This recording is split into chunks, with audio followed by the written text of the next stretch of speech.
Well, once again, it's time, my friends, for another meet and greet. We're Southern Fried and nationwide, so hang on to your seat. Look around, here's what I found. I guess you'll never know what you'll see on the Southern Fried Podcast Show. Yeehaw!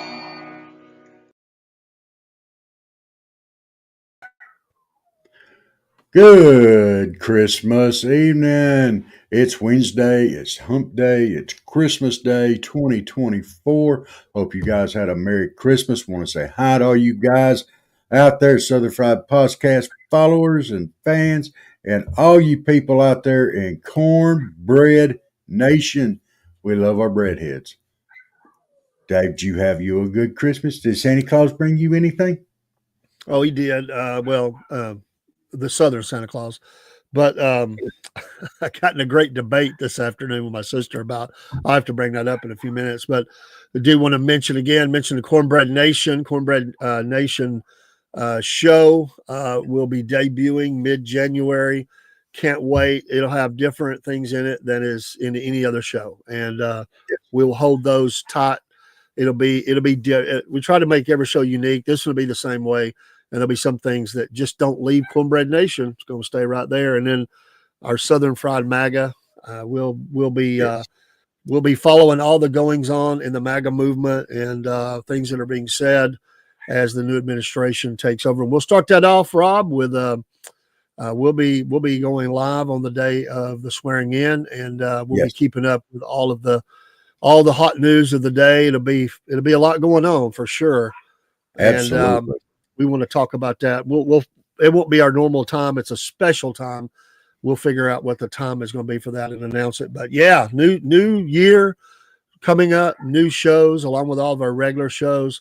Can't wait. It's great. And I hope everybody had a great Christmas. I saw a few people in need out there, and there were people trying to get them help and stuff. And that's what we do any time of the year. But it seems to really happen a lot at Christmas. So appreciate those that, have reached out to me today and wish me a Merry Christmas. I was going to pick up baby girl, and, some folks at work was sending around Merry Christmases among the management. And, one of them said to all my friends, and I said, a person is rich who has friends. A person is rich who has friends. We're friends. Cook's our friend. Michael's our friend. Steve's our friend. Chick Bay, all these people. We have lots of friends. We could, Lewis. We don't want to leave anybody out. It's growing all the time, and you've become part of the SFP family. And we want you to know that. We want you to know that. We couldn't do this. Online community. Yeah, we couldn't do this without all of you guys out there, all of our followers and the people that pop in and watch. We like it when you smash that follow button, but you know what? If you don't, you don't. We're glad to have you watching. I mean, we want you to enjoy the show. And we couldn't do it without you. You make it. So yeah, we do. And some of the funny comments. Yeah, sometimes we have to put seatbelts back on, but that's okay. Sometimes we have to hit the eject button. That's okay too. But did you get that video I sent you? How long ago? It's been fairly recently with the bass boat with the ejection seat. I did not see that. I'll have to go back and look. The guy's up there. He's got like this push button in the bottom of his boat. He's up there. He's just fish away. She's back there yakking with her friends on the phone. You ain't going to believe this. He took me fishing. I thought we were going to go on Daddy's yacht when he said we were going fishing. But he does look cute, bass, his little fishing outfit. And would you believe it? He caught a bass. And want to say thanks to all the people in the online community who wished us a Merry Christmas today on the streams. Yes, we do appreciate that. And you're our friends, and we may, if we never meet, you're still our friends, and we appreciate you being here. If you never say anything, I know how it is. I've sat in lives before, never commented. I just enjoyed the show. And if I felt like I had something to add, I would add it in. But we encourage you to do that. If it's just to say hi, tell us where you're from, things like that. Tonight, Rob, we want to talk about. I like that. Want to talk about gifts that you got, not just this year, but looking back into Christmases past. and Yeah. gifts that you got that surprised you, and for what reason. And I'm not talking about monetary value, although that could be nothing wrong with that, but because they were very special, they meant a lot to you, and caught you off guard, and choked you up a little bit maybe, or just made you laugh or whatever. And then maybe you want to share a gift that you got that was maybe not so not so fun, and maybe exchanged it or regifted or whatever. So we'll talk about that as we go. So just to Okay. throw that out there. But yeah, it's been a great day. I ate too much. I don't normally do that, but Oh, I I didn't did eat too. much today. My sugar was kind of dropping a little bit. And I ate, and I was eating while the kids were starting to open, because we was kind of in a crunch time. They had to go visit some other family. And the kids were anxious to open, and Kaylee got her phone, and she was all happy about that. But actually, I played it well. I never wrapped the phone. I kept it in my studio in a drawer. And so Yeah. all the gifts are open. And Kaylee's got this phone case. And it's one of those that's it'll fit like 2 or 3 different versions. So she didn't know what version. She knows she's got a phone. We told her we was going to get her phone. So she's like, walks up to me and she's like, Papa, did you forget something? I said, I haven't forgotten anything. She's looked at me like, well, come on. I said, go in the studio and look in the bottom drawer and see what you get. And so she gave me a big hug and a kiss and was thankful. And Scampered she off. said, yeah, she's actually gonna have to set it up tomorrow, but she was thrilled. A girl that gets a phone and makeup and her favorite socks and an outfit or two, that they like, and other things. She was just she's had a good day. So Yeah. and so yeah, it was good to see family. Now, of course, Heather's still out in Nevada. I didn't even talk to her, but I will. They were busy and we were busy, and seeing the kids. I got to go see one of the grandsons wasn't home, but the other one I got to play a little bit of football with him. He's actually got a pretty good arm on him as a little bitty fella. He's one of those that throws the football with everything he's got. He's pretty strong for just a little guy. He ain't but a couple years old, and Yeah. he's already got the overhand motion. And throwing it, but he's wide open. So Well, got to see him, and he's always glad to see us. He comes running out the door, Papa. It's good stuff. And there wasn't many people on the road. Yay! It was the yeah. best day to drive. Best day. There was hardly no traffic on the road. It was so great. Well, I've never made that trip so peaceful. we had a crowd today up at my uncle's. Of course, he was there, and my Aunt Vonda, my Uncle Don, and their son Brian came, and my uncle's daughters, Ashley and Haley, and their husbands, and 3 kids. The Chase is 2, and then the other 2 are 5 months. Yeah, so it was fun seeing the new babies and family folk, and Chase running around there like a little wild Indian. It was pretty cool. I enjoyed that. Was the I needed that. vegetables That was a a good big gift. hit? Huh? Was the vegetables a big hit again? Yeah. But there was so much food, dude. We piled around the table, okay, and we all scooched our plates, and the whole middle of the table was full of food. And then we had another table set up there, and it was full of food. So, dude, we had way too much food. Again, we always overdo it on food at the holidays.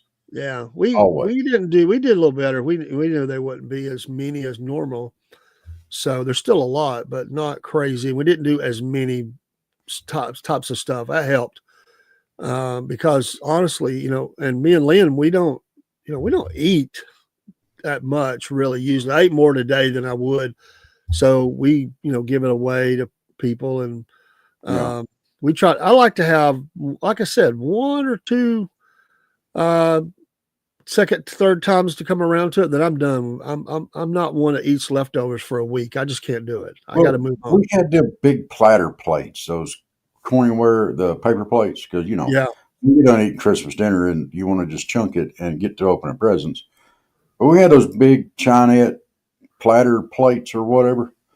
One time, I can fill it up one time and clean it off, and that's it. And I was having to swallow it twice. But I get some of everything. I just pile it all in there. I had ham, we had chicken and dressing, we had French dressing, all kind of blueberry salad and 7-layer salad, and we had just macaroni and cheese. We had the mix, not the roasted veggies that I made. We had squash casserole, broccoli casserole, corn, like cream corn, peas. I mean, Yeah, well, said we ours didn't ever get to that level of how many different things. Like I said, we kept it down to traditional stuff, and which was great because we really, like I said, and nobody eats that much anymore. So, both my sons and 3 of my grandchildren were there, and then the sister and her husband and me and Lynn. I mean, that was it. So, yeah. Well, I think my aunt was going overboard because this was our first Christmas without my grandmother. Yeah. And I really think she was trying to compensate. And I'm glad she did. She is such a sweet lady. And well, you feel somebody always feels the responsibility to keep their traditions alive. Yeah. And that can be we had rutabagas too. I can guarantee you there are no rutabagas on the table for us. There never has been. Never has been. We're just not. That's not something that we're into. So, but it was good. My youngest cousin there, she makes this brown rice with some type of reduction sauce and mushroom dish. Yeah. Oh my gosh, it'll knock your socks off. That stuff is good. She's gonna show me how to do that. But I'm gonna show her how to make chili, so it'll be an even trade. There you go. You got to work those things out, Yeah. Hey, I like these bigger pictures up here, don't you? Does that look okay? I do. It does. We don't see the background for the thing, but it's okay. It's I like this. When I get in the new studio, that's probably going to have to do that anyway. I can stretch back and relax here, and I'm comfy.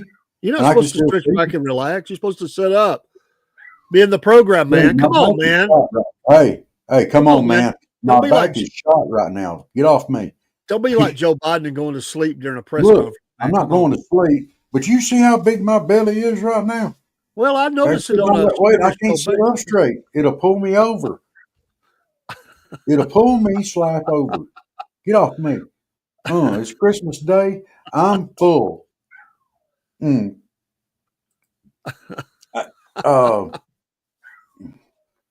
Well,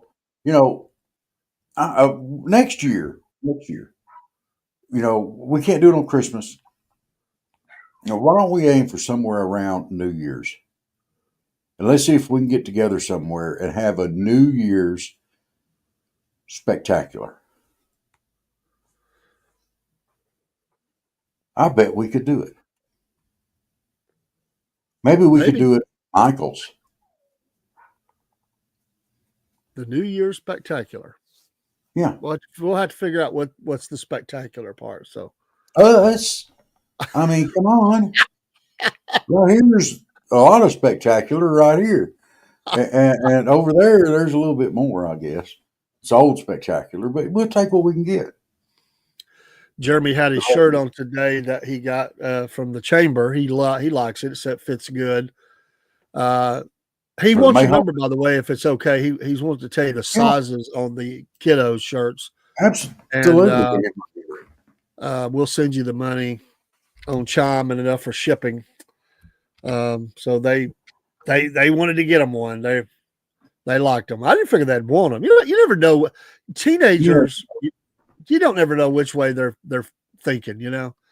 Right. When they were little kids, man, they liked everything. But when they get up, and especially girls, they get up to a certain age, it's, oh man, you can't say. We don't try to figure out their clothes. What do you want? What kind of clothes do you want? Just tell me what And you want. it has to fit within our guidelines, of course, and they do. Yeah. But they usually want comfy clothes and hoodies and stuff like that. So kids today, adults today run around in pajamas, and it's become the norm, man, to go What the everywhere heck, man? in pajamas. I can't I don't get stand. I could never. Come on, man. Put some clothes on. It ain't too hard to put on a pair of pants and a shirt, socks and shoes. Get out of your And pajamas. isn't it amazing when they first came out, the Crocs were laughed at and scorned as so nerdy and old man look. The kids wear basically Crocs nowadays and even put in the little charms or whatever you call them in the top of them. They're made like that, and you can buy those things. That has become such a big thing, man. Whoever would ever thought they'd make money off that stuff? You never know. they got Let's the make Croc, the Stolly Crocs on with the pajamas. let's make the ugliest shoes ever known to man, and let's see if we can make them popular. Well, a lot of people wore them because their feet were so fat they couldn't wear regular shoes. That's just being honest. Just being honest. They were comfortable. They could slide them on. They can't bend over and tie their shoes. Just Dude, being honest. you can't be on here Just talking being about honest, people's man. feet. I'm not. I'm just saying that appealed to people that were hefty, and they just couldn't. They could just slide them on, slide them off. You just said that people that wear those ugly. I said originally. I've seen a lot of hefty people with them on. Oh no, you said they're fat and they have huge feet. It's Bigfoot. It's the cryptids, man. So you're saying the cryptids are walking around. Is that what you're saying? Or are you saying Cook wears Crocs? I've seen him with them on. You ask. Dude, that's I'm just scary. saying. That is absolutely scary, dude. What's scary is the dudes that wear them without socks, so their feet are all sweaty, and the old Crocs. Them Crocs have got to be smelling like a croc. Croc. Well, that's as far as I go with that discussion. Yeah, as far as you can go. I can take it a little further, but as far as you can go there. That's as far as I'm going. I got some pictures here from the 2024 Mayhaw Festival.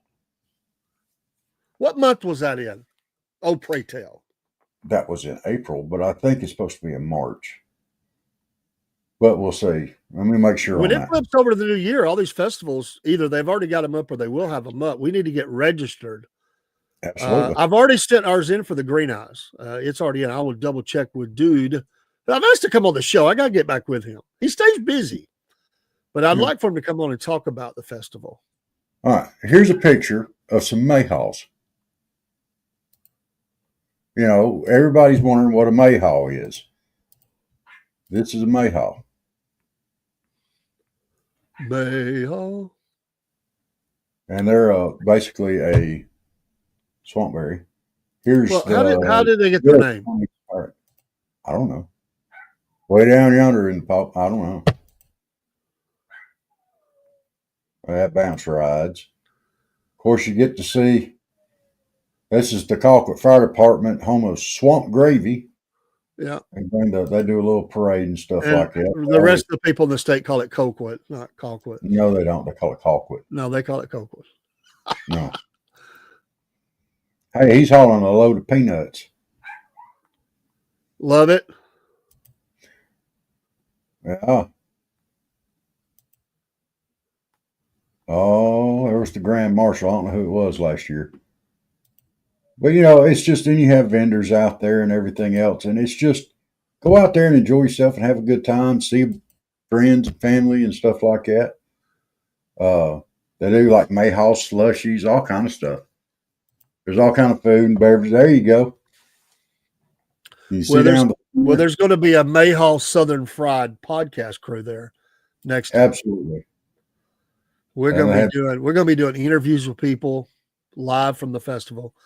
We'll probably have to break it up and close one and open another one so they're not too long. and we'll take a break here and there, but yeah, Well, yeah. Miller County, and we've got banners being made now for that fact. In fact, I'm going to go by there tomorrow and talk to if they're open tomorrow. I think they will be. Talk to Matt at the print place and make sure, because when Christmas started getting there, it was hard to. We were bouncing emails back and forth, but I thought we have a backdrop if we need it. We'll have the table covering. So we're getting prepared to be there. We're looking forward to get out and doing these live broadcasts in different areas also. And, if you're going to be in the area, stop by, see us, say hi. Yeah. Because we're going to be on and off the air a lot on these things. If you want to pop in, give a shout out to everybody else. Tell them your name and where you're shouting out from. And, hey, we can help you on there. I hope. I don't know if I hope by that time, this is a challenge for us. It may be but I hope, because that's getting close to mid-year, that we might have the Southern Fried Coffee by then. It's my hope. It's possible. It is a possibility. If we work real hard in the beginning, first couple of months of the year, I think we can get her done. So okay. Well, I have a challenge for us as well, and we're definitely going to need some help from everybody out there to make this, I think. But our goal, it would be nice to make it, and we'll see, because we're getting back around to a year there. I would like to see us hit 50,000 followers by Memorial Day. It's very possible. But very possible. We're going to need everybody's help. I mean, share us out to your friends and family and on your friends list on Facebook and everywhere else, and help us get the word out. And, we'd appreciate it, because the further reach we get, the more people we get involved in it. We're Christians, we're conservatives, and we're Southern. And our main push in this is to reach people, put a smile on somebody's face or God in their heart, or help them find God to keep him in their heart. And we joke, cut up, play a lot, and we enjoy that, because that's just who we are. But that don't make us not be Christians, and we want to get that word out to people. So help us get this word out. We would have greatly appreciate it. We're actually getting the word out a lot now. I mean, in less than a year, we're pushing 20,000 now. Yeah. And we'd like to get that extra 30. And we got off to when you first start, you're really just trying to get, nobody knew who we were. You're the what? You're doing what? Yeah. But within like 4 months, we had people bringing us stories, contacts, and now it's just become a thing. It's not even, hey, you need to talk to David or Robert about that thing they're doing, that podcast. People now go, now it's just a thing. I will run into people that haven't heard of it, but most people that I'm around, the people that know me, they know we're doing it. I mean, it's just like, podcast. You do that Southern Fried podcast thing. Yeah. Or if it's a stranger, even they'll say, hey, I've heard of you guys, or I've seen you once, or I know about you, or, I watch here, and I don't say nothing, but I watch, occasionally. So we appreciate that.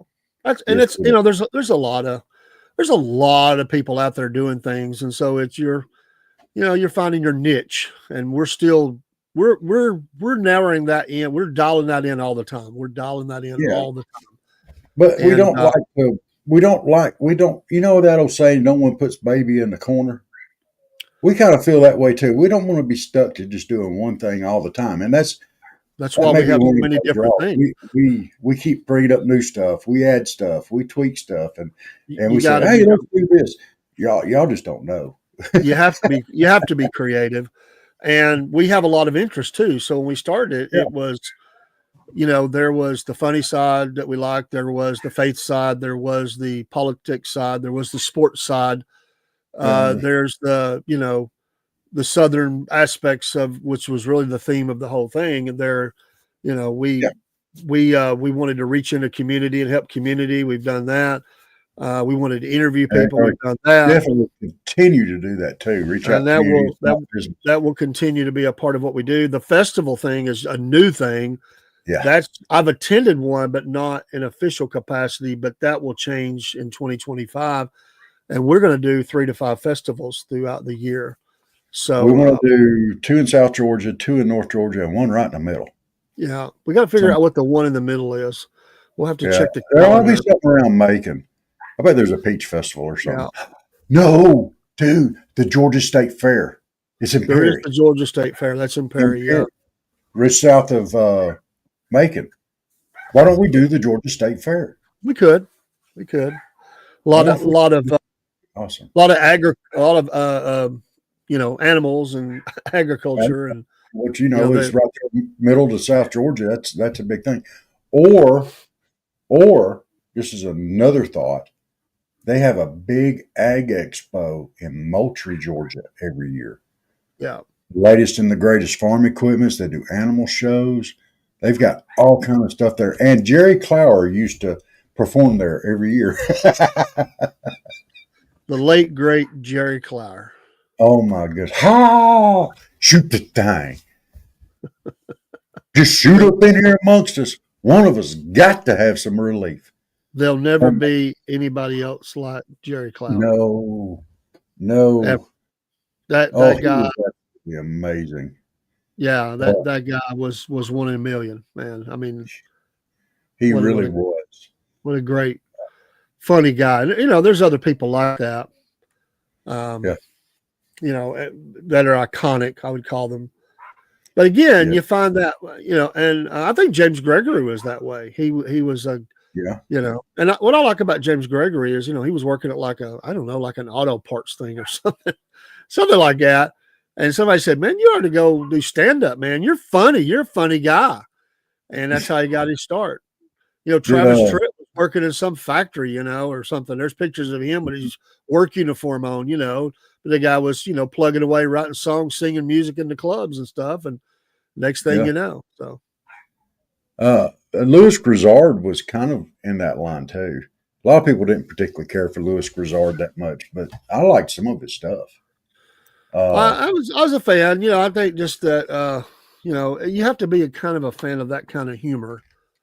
Again, that's another guy who found his niche, and he became a legend in that, and widely well known. But so you don't want to limit yourself, but sometimes your base crowd is always going to be your base crowd. I mean, you may reach into new areas, and that's the challenge when you're marketing. You're always trying to reach into a new, different demographic, but your base is what got you there. Don't ever lose them. And that's where the sellout comes in, where people that put them there, they feel like that the person that they supported changed. I've never questioned somebody trying to expand their demographic. The only time I would question is if they didn't support the base, because the base is what put them on the stage. That's the one that gave them the platform. It was a lot of hard work, yes, but the base is the one that tuned in, bought the music or the t-shirts or watch the hours on a podcast, whatever it is. Those are the folks that you always want to make sure that you're feeding, make sure that you're recognizing, because that's your base, and you can look at music groups where people thought they have changed and they brought on new fans and they got bigger, but the base was like, they left us, man. they changed, I hear it all the time. I don't see me and Rob changing. We are what we are. Yeah. We try to be creative and come up with new things, and we do, but we're not changing who we are. I think it was Louis Grizzard that had one of the greatest quotes that I have ever heard in my life.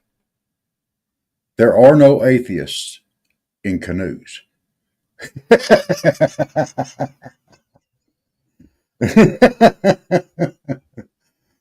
Come on, man. I mean, that's amazing.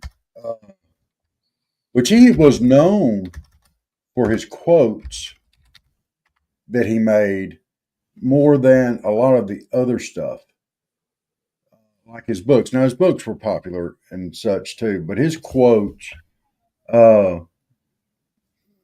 like this one, it's difficult to think anything but pleasant thoughts while eating a homegrown tomato. I mean, come on. If y'all have ever had a homegrown tomato versus a store bought one, you will understand. Uh, you know, Well, for me, there's not much difference for me, but I get it. yes, I understand. Uh, I don't eat them too much, but the game there of are. life, the game of life is a lot like football. You have to tackle your problems, block your fears, and score your points when you get the opportunity. You know, but the personal favorite. Are you ready for this, Dave? Yeah, This goes out to all of our Southern folks and all the people that are uh, just living the lifestyle, the whole 9 yards. You ready for this? This was a quote by Louis Grizzard. There is no such thing as being too Southern. I agree. Period. I agree too. I agree. Southern state of mind, wherever you're at, too. Doesn't Yeah. have to be location. Yeah. You know, I mean, If you, I just forwarded you something from Backwoods Cryptids. This is totally off topic, but it's okay. It's Humpday News, and we do oddities. yeah, I've pull that. Can you pull on, that up?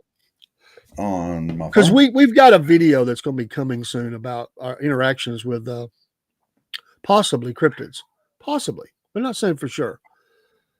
We're not going that far, but something weird happened, and we're going to be Uh, talking about it soon. But I thought this was this. It's a map, by the way, when you see it. Um, okay. I just forwarded it to you on your On, Facebook. on my Facebook. Yeah, so you can pull it up right there on the computer.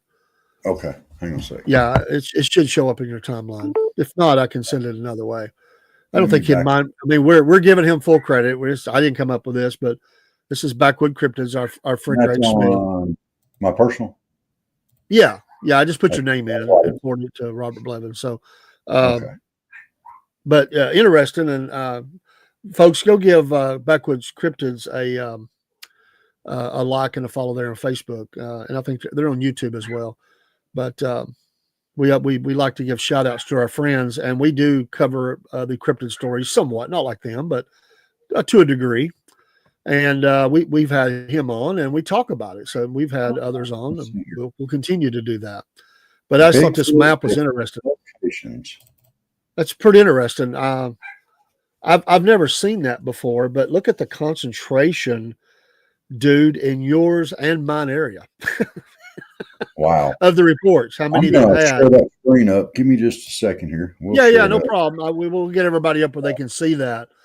But I just thought it was interesting. Um, I just thought All that right. was There we interesting. go.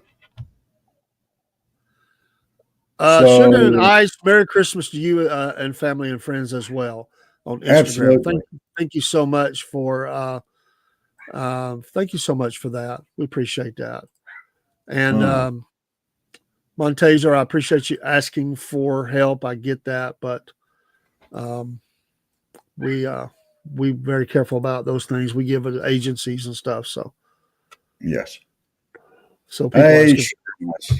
Nice to see you out there. we So, appreciate that. apparently, they are drawn to the coast and Yeah. the heart.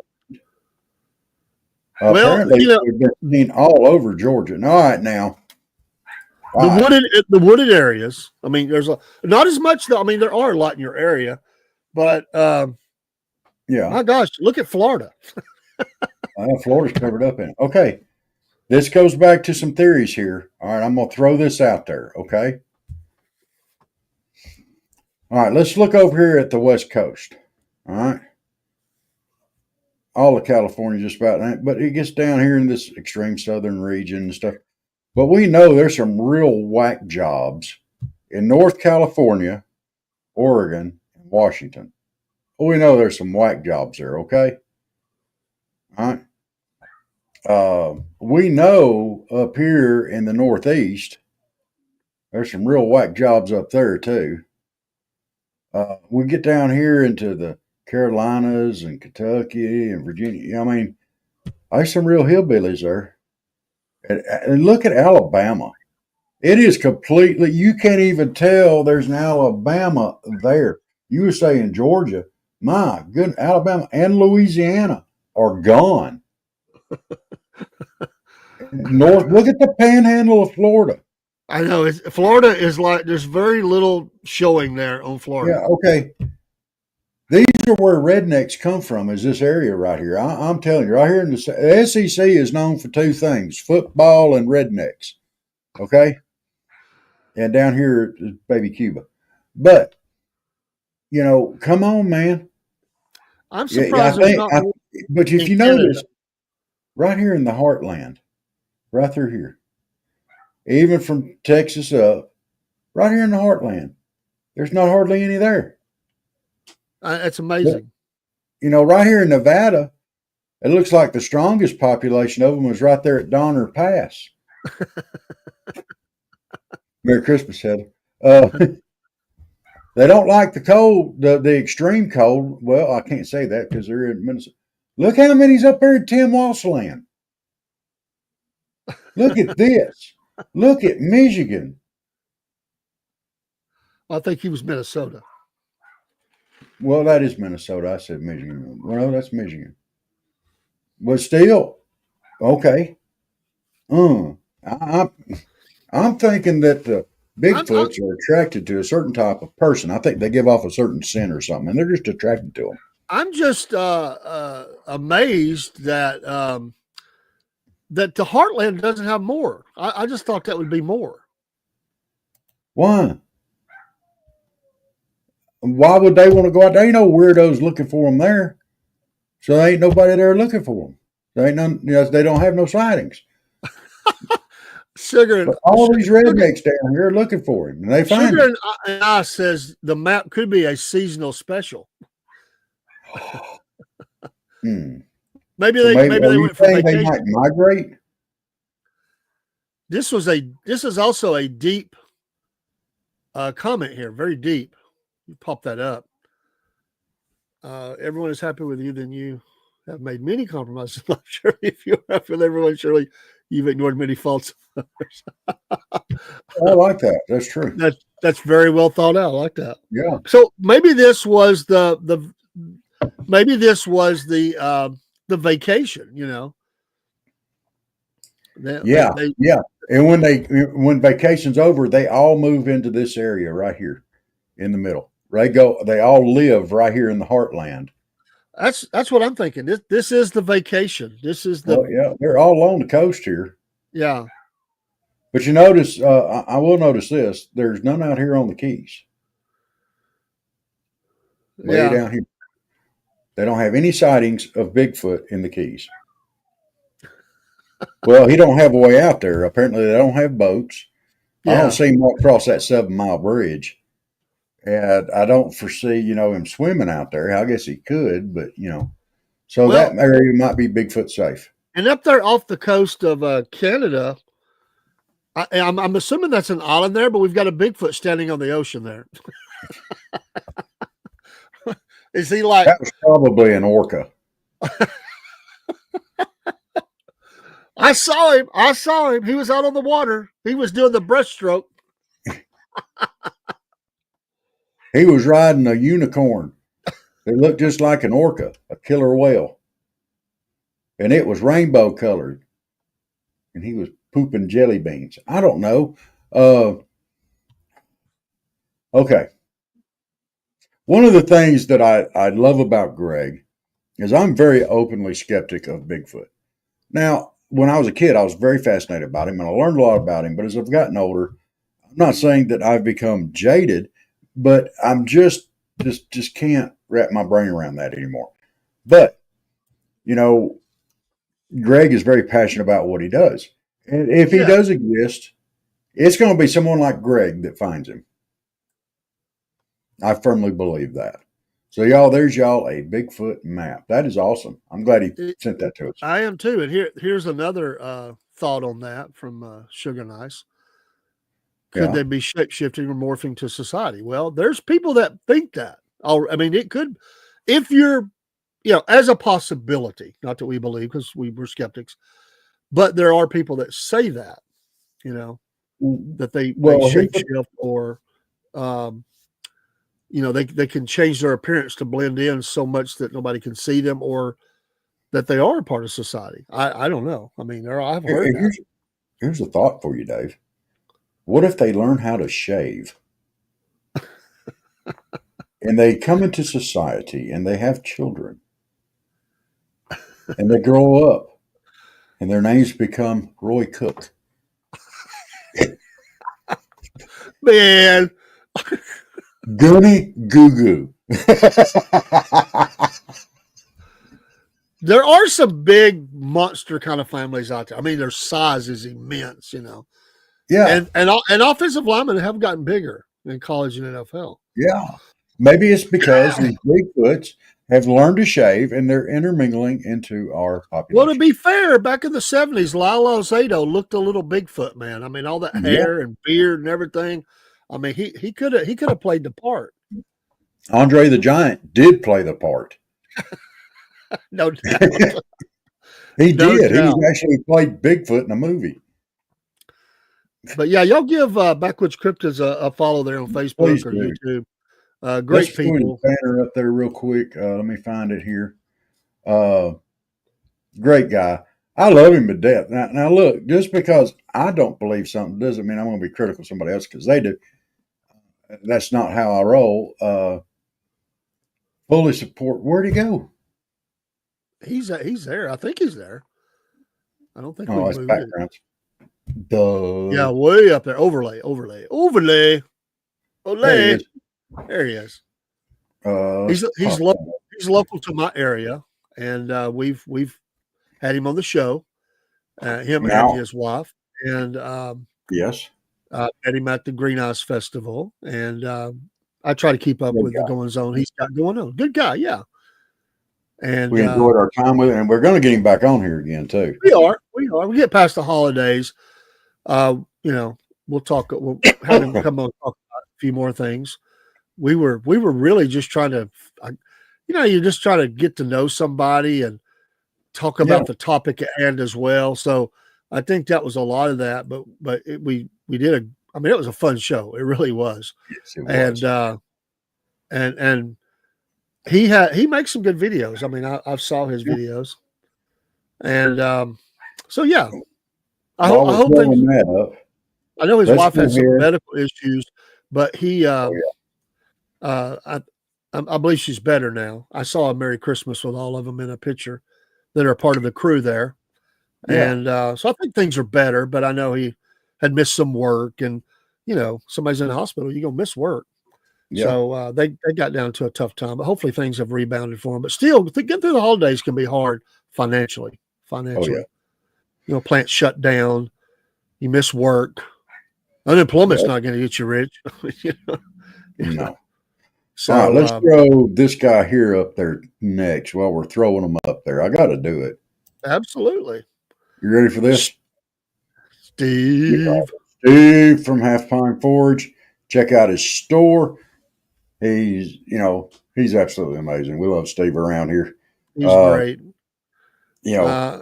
Go. He's on X and Facebook, I believe, but go to Rumble. Bump those Rumble follows up and check out his store. We have ordered things from him, and Dave has. I haven't got to it yet, but it's coming, Steve. There's two things that I definitely want. Yeah, me too. Two other things, and so I'm gonna. I need to get him when he sends me something. Just he's got it. I don't think he's still got. He's got to get a thing with the Half Pine Forge, lack of a better word, imprint logo, and he'll be able to bang that into his work. That would be that'd cool. be awesome. So I'm actually planning on combining his work and mine. Cool. I'm going to get him to send me some hooks, and I'm going to build a shelf and have the thing underneath it to mount the hooks on.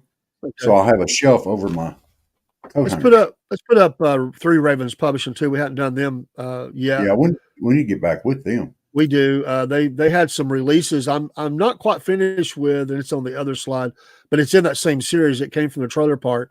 I'm well into it. It's just that one right there, the one on the the Elvis lookalike there. That is they're short stories, and they're filled with short stories. It's great.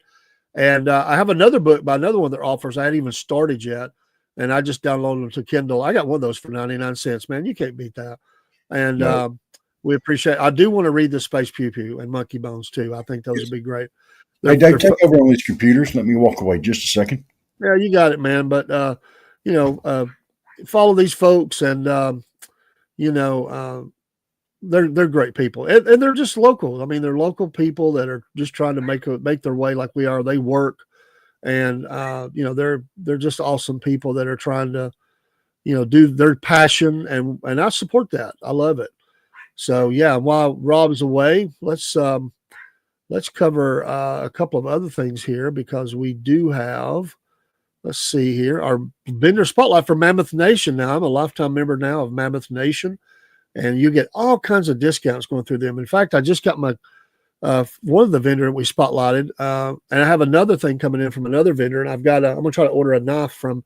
I'm going to try to honor each one that we honor each week and order something from them. And who doesn't like a knife? I got a knife today, not a life. I got a knife today with Donald J. Trump on it. I love it, with his fist up in the air, fight, fight, fight. I love it. But these Hofner knives, and I'll try to get something ordered from them. But go to Mammoth Nation, use that QR code when you help them. American businesses, they're non-woke, they're America first, and they love this country, and they help veterans and small business, and so they're just awesome. And I love their videos, by the way. They do some great videos. We appreciate them. So use that QR code, and also our affiliate W Energy. And I love their stuff, and drink it often. And you can use the promo code Southern Fried when you go to their website if you order something from them. So their energy drinks, I'm using the powder right now, and I'm going to show that on the screen. I ordered this one. This is one they don't do all the time. It's the pomegranate blossom palm blom, they call that, and it is great. And it's the powder, so you just shake it up in the water, or you can get one of their containers. They have all these different gaming type of shakers, they call them, and they're great too. But they're great folks, and I love this. But the best thing is no sugar, and you don't have the jitters, and you don't have the crash. And I have tried it multiple times, and I have never suffered any of those. And that's what really hooked me, was that. So, but yeah, let's see. Let's put this one up. Try to catch back up with chat here. And we'll get to your second comment here in just a second. Let's do the first things first, as they say. And we'll put this comment up first. Let's get that up there and on the screen. Give me just a second. We're getting there. Okay, Australia, when we have many an animal shifted to change, but as an independent island with no borders. Yeah, that's true. When you don't have to worry about them leaving the island unless they're going to catch a ride. And y'all would if there were Bigfoot sightings in Australia, and I don't. This only shows North America. If there were, they would all probably be on the coast, just like these are. A lot of them, because that's where the people live. I mean, I was, maybe I'm wrong, but it seems like in Australia, it would be that they would, they would stay near the outer borders, the water. But I don't know though, because they like the woods. So I'm not sure on Australia how they're fixed for that. So that would have a lot to do with it as well. And let me get your second comment, because this is, Robert, you got anything to say on that? Then I've got, let's see. Which one? The one that's on screen right now. No, it's off screen. Oh, did I take it down? Well, it's down in the chat, man. Shape shifting and morphing into stuff. All right. Yeah. In Australia, when we have many animals shifted to change, but as an independent island with no outer borders. Well, New Zealand is like that as well. I mean, it's like, Australia is right there. It's already isolated. Then you got this little place, New Zealand, over there that's isolated even from Australia. And there's a lot of critters down there that's weird and strange. Like the platypus. different than Look we at have both. for sure. Yeah. Okay, then we Uh, have, appreciate that. Just trying to understand, do you believe that Donald J. Trump will make USA arise? In many ways. Now, do I think that he's going to be able to get it to the level that I would like to see it? That's a tall order. And you only have so much time, and he only has 4 years. For him, he can pass it on to the next one. What I will say is this: he is going to put a dent, a huge dent, and maybe even stop some things that are going on. He will make a huge dent in the amount of border crossings that are going on in the United States. Rob, you agree with that statement? yes. Tom Holman, they're going to, and we're Yeah. going to He's excommunicate got the right many man out for of the that country. job. He's going to make a heck of a dent in the illegals that are here and slow that down. He's going to make a heck of a dent in these woke ideologies and things like that are prevalent throughout the nation, especially the military. He's going to work real hard, and he will make the military better and stronger. And bring the pride back. And I think he'll make a huge dent and invite some of those that were kicked out or forced out. He's going to invite those back in. So I think he's going to make great gains there. That will arise to a better level than it is today, however high. He is going to make a huge dent in making the J6ers. He's going to clean that up, a lot of that, not all of it, but a lot of it. I don't think you're never going to get everybody happy, but I think a lot of that, I would say a full 95 to 98% of those folks are going to be pardoned. There's going to be some, I'm sorry, they're bad dudes. They did bad things, and you can't justify it, and they're going to have to stay in jail. Yeah. That's But me. That's me talking. That's me talking. If Biden can commute death sentences from known serial killers, mass murderers, and stuff like that, then he can pardon the J6ers. I didn't say that he couldn't. Hear what I'm saying? I'm I saying heard what saying effect that will there's some people that do bad things. Donald J. Trump is not going to do a blanket pardon on every No. J6er. I don't see that No. happening. He could, but but he's not going to do that. He's not going to do it. I mean, Biden, if he had any interest in it, now he can go out and pardon all these other Oh yeah, killers, I know. stuff like that. Yeah. But these J6ers are sitting there. A lot of them didn't do anything wrong.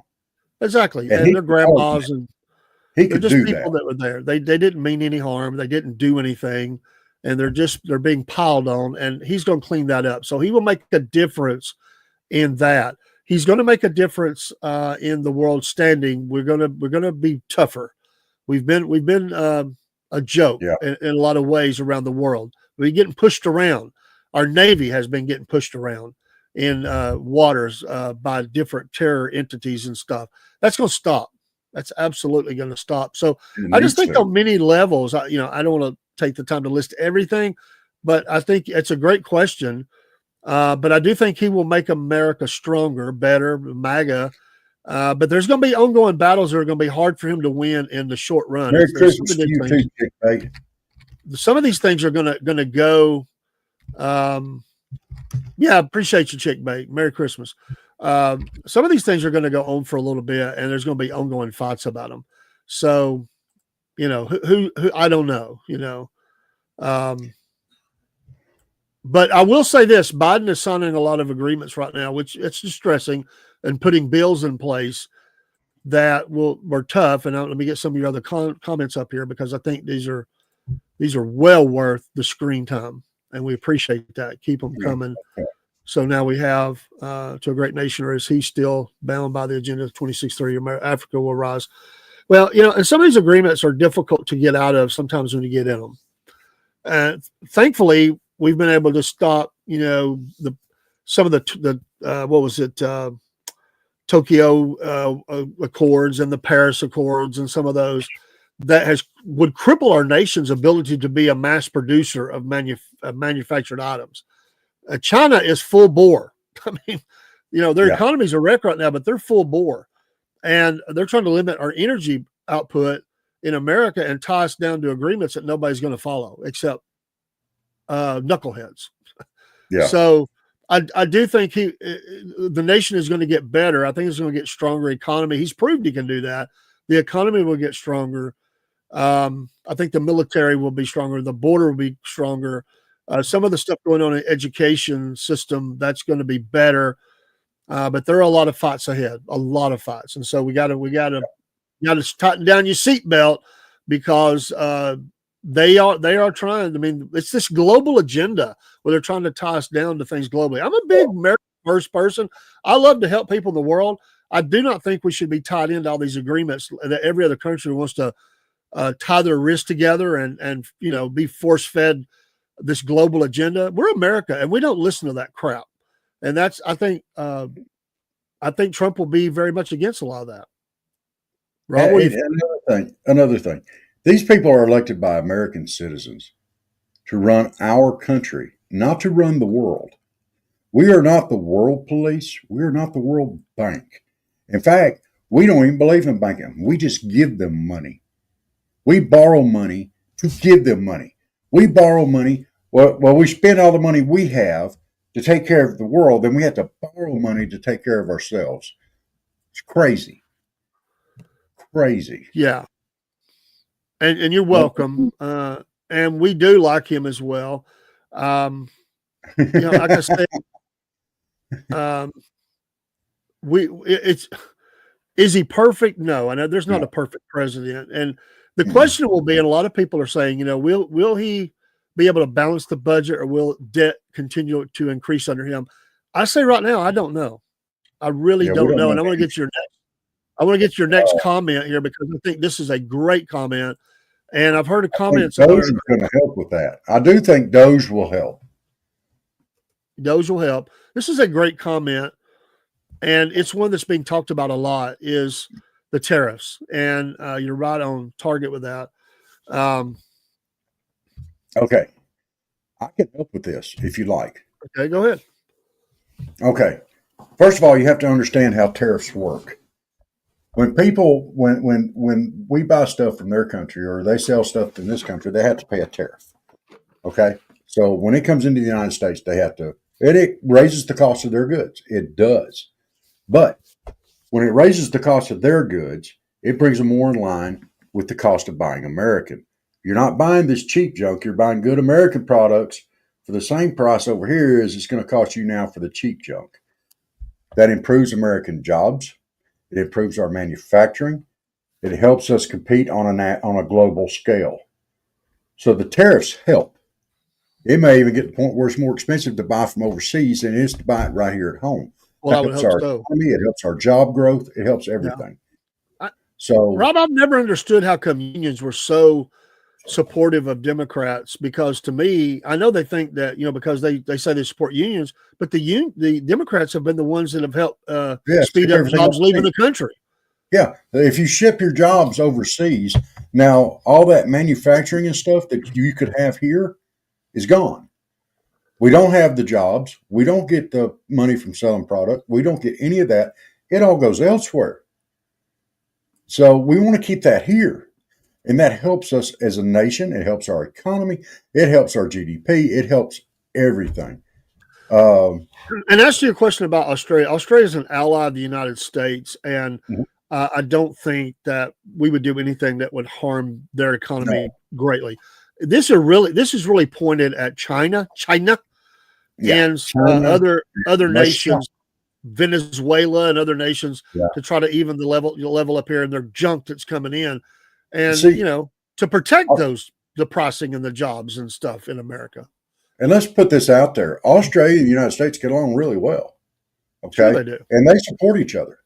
So, I mean, we're not going to do anything to hurt them. They're not going to do anything to hurt us. I know there's been some problems in the leadership of Australia. There has. And if you go and read I try to read as much as I can. I'm not nowhere near. I'm not saying even say I'm knowledgeable, and I'm certainly not an expert, but I try to keep up. And I know there's been some problems there, just like we've had too, in different ways, and maybe in some the same. But what I just will say on this, I think it's a balancing act, and I think Trump he's very intelligent about the business aspect of it, and he has great people involved, and I just don't see them do anything that would harm Australia or Britain too much. I just don't think that's in the cards. And in your next comment, we appreciate these comments. I mean, these are great. Let's see here. Next one is. You are absolutely right. And you know what? You nailed it. I mean, and look at Look at Canada. I mean, it's unbelievable what Canada is going through. Look at how I'm trying to watch my tongue, Rob, how they did the truckers up there. Yeah. I mean, Well, Trudeau and Biden, oh, I think, are man. related. I think Trudeau and Biden are related. Well, they think the same. They sure do. What they did to those truckers, oh man, it makes me so mad. And religious freedom. Religious freedom, Absolutely. man. They come in and force people out of their churches, man.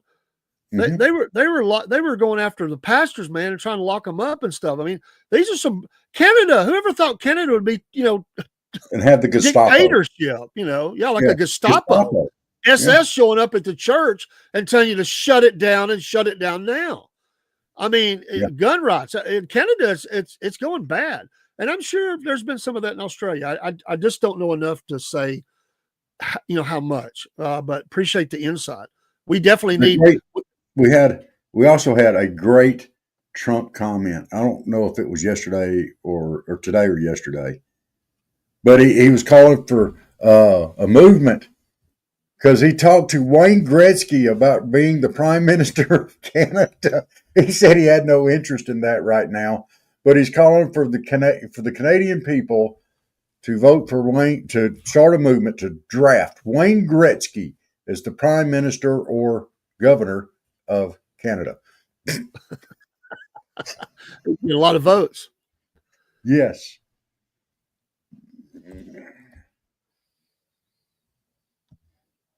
Yeah. Well, America has a problem too. We are owned a lot by China and other nations, but especially China. Our farmland, it's got to stop. And Arkansas has put a stop to that. Thank goodness for the governor there. But we're going to have to we can't have nation states like that are communist terror, or terror regimes or anything, to have a foothold in our medicine, our weapon systems, our food, anything like that, man. It just cannot. We got to get away from that. Yes. It's really selling your soul, and you just can't do it. And thank you for this one. And I didn't know that, but I appreciate you saying that. And those people they were going after people, Rob, that were donating gasoline to the truckers. Yes, they were going after them, man, and getting and getting them in trouble they were and stuff. Out and out Gestapo. It was horrible. That story did not get the coverage it should have got. No, it did. If you were watching that with people in the know, it made me shiver to think of what was going on up there and how that could easily happen here with the regime we've got in there right now. I'm sure they were sitting there watching Canada going, this is great. Can we do something like that down here? I'm sure they were just all excited. And the Obamas, the Clintons, the Bidens, I mean, all of them were probably yelling, yes, go and the Canada. legacy media wasn't hardly talking about this either. I know they were cheering it on too. Let's put it out there. I mean, they were. Real Americans knew what the score was there. They were trying to help. And thank you for that. And not just Americans, people around the world, they saw that for what it was. And what was it, Norway? They drove the tractors through town because they're screwing them over. I'm sorry. I just have to say it. They're screwing them over on their farmland, man. They're trying to kill the farms in Norway. And there's other nations like that. I mean, well, they're trying to do it here. Well, they're trying to control the food sources, man. They're trying to control those food sources. So you control the food, you control the world. Well, yeah, because when you're hungry and you want to eat, that's it. Water and food. Wow. Okay. Here you go. I'm not surprised. I am not surprised. This is what made me mad about the social medias. There's the next comment. Oh. See, I'm not surprised by that either. I am really not. Did I put that at the right spot? Yeah. Yeah. Look, but this is where patriotism and supporting your country and supporting human rights comes in. All right. Everybody's on the libertard side. They say, sorry. A lot of the liberals out there in this country, along with some bad thinking Democrats, and even some bad thinking Republicans, they do not believe or support your rights. Okay. You want to support the truckers? You should be able to support the truckers. Now, was what they were doing illegal? Well, it's not considered illegal in this country, but Canada, I think, jump started and pushed through some stupid thing or executive order or whatever to make it to where, oh, well, it's illegal. They're violating the law. But come on, man. You didn't fool anybody with that move. You wanted to stop it. You wanted it to stop now, and to get your way, you steamrolled the rights of those drivers. Yeah, Now, now they did block some bridges and roads, but in in America we go protest. yeah, and in the process, so y'all could make your point, the people that helped them, you violated their rights too. Not only because of their right if they wanted to donate, but also on social media. Should I not have a right to donate inside my country to whoever I want to? Yes. I get it that we don't do business with some terror nations, and companies have to watch that. That I get that. I'm with that. I'm for that because that's a terror nation. They want to do bad things to the world, to America, whatever. But inside your country, man, you're saying I can't support my friend. What if that was my brother, my natural brother? He drives a truck, and he's they're running out of money. It needs some fuel, food, stuff like that. And you're telling me I can't donate? That's wrong. That's wrong. Come on, man. No, that's when you got labeled as a dictator. Yeah. Okay, and you're petty. You're very small.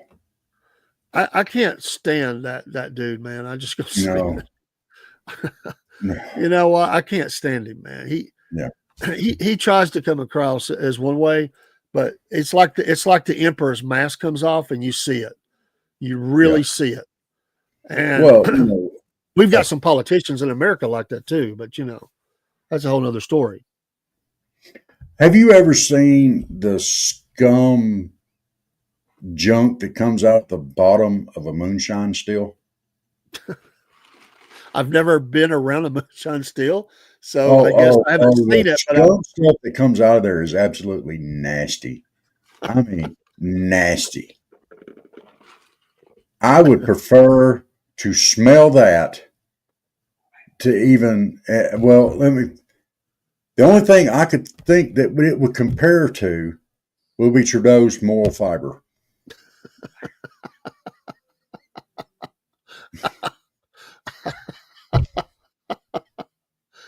And you want to know where the term scum bucket came from? You, sir, are a scum bucket. Did you like that, Dave? We had a little education in there, too. Well, and we could put Newsom out of California in the same bucket. Oh. He also hurt small business and forced them down, and yet he went to places and violated the own rules that he penalized other small businesses with. He's a scumbag. Yes. That guy is a liar. He is a liar and a dictator too. He's horrible. Yeah. He's the California dictator. He basically killed some businesses. He is. Yeah. And they were thinking they were going to put that guy out as a presidential candidate. Come on. Yeah. No way, man. What's going to be funny is he's setting up all these sanctuary cities. It's going to be funny. It's going to be hilarious if Tom Homan actually arrests him. I'm going to laugh and laugh. I will cry laughing on this show if Tom Homan arrests Newsom. Oh my gosh, I will laugh until I cry. And then I'll have to turn to the View to see what the kind of hand wringing and the gnashing of teeth that I see on there.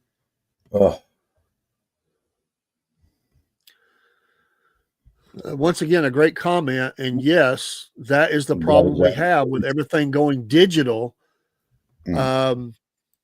You all these entities can work together. In fact, they are and will. That's why whether he, like everything or not, that's why Elon, people like him were very important because they kind of smashed this for us. They were headed that way. they were shutting down. There were ministries that I know, people that just went out there and they had a conservative view. They told people about Jesus and what they killed. They just about shut them down. They stopped their ability to raise funds online, and that's why the rise of certain social media sites was so important, and the takeover of X. Rumble was one, X, and there are others, but they had a lock on people being able to do business, man.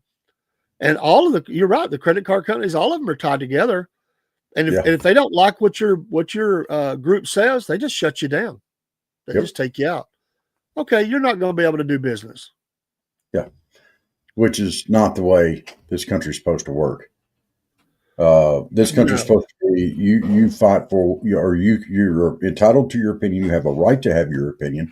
You have a right to your belief. You have a right to say what you want to say. You have a right to do what you want to do, as long as it does not violate the laws of this country. All right. I don't think that violates the laws of any of the laws in this country about you helping somebody. It's like the guy that stopped you, the police, and want to know where you was going. None of your business. We had that discussion again today because he was there. My cousin, the police officer, said, "You ever pull me over? You pull me over in the car and ask me where I've been? I'm gonna tell you ain't none of your blinking business." He said, "I can see you right now. I'm gonna have to pull you out of the car and tase you." I said, "Yeah, Gestapo. Go ahead. Go ahead. Where's your papers? Where you going? Where you been? Ain't none of your dad blame business where I've been." He said, "Well, I know where you live." I said, "Well, I don't care. You've been there. Love you. But if you ask me where I've been, I'm going to tell you, ain't none of your business." He has no business being on your property without due cause. He can be on my property anytime he wants to. I love him with death. He was laughing and joking when he's talking about yanking me out of the car and tasing me. And if he wants to see me shake, all he has to do is watch for a little while. I'll have a seizure. Yeah, they don't want to arrest a guy like you. Why? Because they wouldn't want to have to deal with your seizures, dude. Oh. They don't want a medical risk, man. They like to, they unload those people off at the hospital steps. That's what they do up here. They get released in front of the hospital. Can I tell you a funny one? Go ahead. I'm not going to say where. I'm not going to say who. But I do know that someone last night got in a fight with Jesus. He was in a jail. And this guy was Jesus. Then he was Mark. Then he was somebody else. He was not all there. He was not. He's mentally unstable. But he was calm and he was locked up. And I don't know why he was locked up. Didn't ask. But the fact that somebody had to tase Jesus, I found to be kind of disturbing. And Jesus swung and laid hands on him and tried to heal him, I guess. I don't know. But it didn't work out so well for Jesus. And to seek clarification, I said, "Do you mean Jesus?" "Nope, Jesus." If you tase Jesus, you're going to hell. Matter of fact, we just had 3 Ravens on. They just put out a nice comment to those who celebrate. "We wish you a very Merry Christmas this day. For those of you who don't, we still wish you the best of days and nights. Enjoy good food, good companionship, and look forward to a bright new year in just a week. Take care and good night." It's a nice post. They have a little picture there, but I sent them a little note back. So we appreciate them. We'll get them back on soon too. Getting a lot of. If only people could keep the attitude they have right now, all the well wishes and stuff that have happened. Yeah. It slows down, don't it? It kind of slows down sometimes. It does. And the some of the people that I really appreciate is no matter what's going on in their lives, especially during this time of year, they try to brighten up somebody else's. That means a lot. And I like that. Yeah. But we need to hold on to that spirit year round. I went into a store today. That's the only store I went in today. I was going to get some gas and get a drink, and the clerk was very nice. And I asked her how she was doing, and she said, "I'm doing fine." I said, "Well, I appreciate you being here. I know you have we're at Christmas, but appreciate it and wished her a Merry Christmas. And it was, brought a smile to her face. People, most people want to do the right thing, but some people, it only takes one bad person in a day to kind of, it's hard not to let it ruin your day. It is. We all can get our feelings hurt. I mean, we can, because unless you're just a psychopath or something, I think all of us, we put our heart out there, and the scriptures tell us to guard our heart, and we have to be careful. And so we're guarded, but at the same time, we're open people. We want to help people. We have compassion. We want to do, and sometimes because we just do it all in the name of the Lord.